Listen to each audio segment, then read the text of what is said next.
Alfredo E. Evangelista was a Filipino archaeologist. Biography: Alfredo E. Evangelista was born in Davao City on September 22, 1926. He also finished his primary and secondary education in Davao City. His parents, Catalino and Evangelista from Pangasinan and Filomena Esquera from Dumaguete City, initially did not support the idea of Fred as an archaeologist. They wanted him to be a lawyer. He was married to Perfecta Gonzalez. He continued to head the anthropology division of the National Museum of the Philippines until his retirement as its deputy director in 1989. Alfredo E. Evangelista died at his home in San Pedro, Laguna, on October 18, 2008, at the age of 82.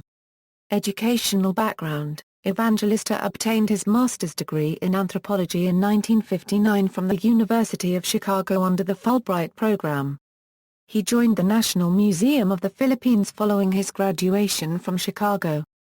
Evangelista's first encounter with archaeology came to him, at the age of 25 years, in his college, University of the East, in 1951, when Wilhelm Solheim taught a social science course there. It was this encounter that led Evangelista and many other Filipinos to the field of archaeology. In November 1949, while an undergraduate student, Evangelista and his classmate Arsenio Manuel were chosen by Wilhelm Solheim, a graduate student at the time, in archaeological digs supervised by Professor Baer. He and his team excavated sites from the Bondok Peninsula up to Masbate, in the Batungan mountain range. Here they uncovered pottery specimens dating back to the Neolithic age. Works and contributions: Evangelista's first encounter with archaeology came to him in 1951, when he was in his 20s, to his college when was a student of Wilhelm Solheim, who taught anthropology. Solheim asked for volunteers that summer to accompany him in the field in Masbate at the Batungan mountain. Evangelista volunteered. This was where his passion and love for archaeology started. Wilhelm's wife even talked to the director of the National Museum at that time, Dr. Quisumbing, for Evangelista to become a laboratory helper. During the Masbate undertaking, to which they returned to in 1953, they excavated the Makabog burial jar site together.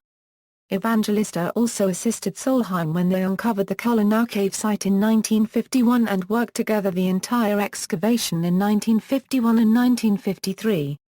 In 1955 Evangelista excavated a site in Orosaros in Manila, however, no published reports are found. Amid 1956, Evangelista and his fellow National Museum researcher, Robert Fox, the group undertook an archaeological excavation in Bato Caves, Sorsogon in 1956 which yielded a burial jar and stone tool assemblage.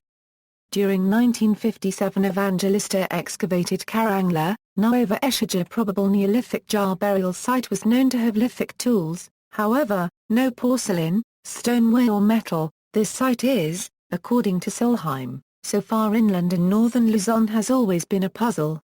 From August to September 1961 Evangelista attended the 10th Pacific Science Congress in Honolulu, attended a Philippine conference in late November. He talked on the archaeology in the Philippine Islands, growth, development, also its current status and problems. In December Evangelista represented the Philippines at the International Conference on Asian Archaeology in New Delhi and also presented his work on finds in the Philippines showing trade relations with Indian, Chinese and Thai sources.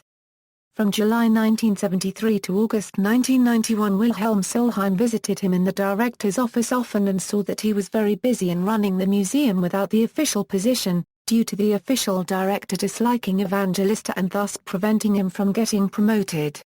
Shortly after his retirement in 1991 he started teaching at the University of Santo Tomas.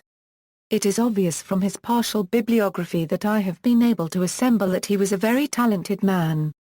References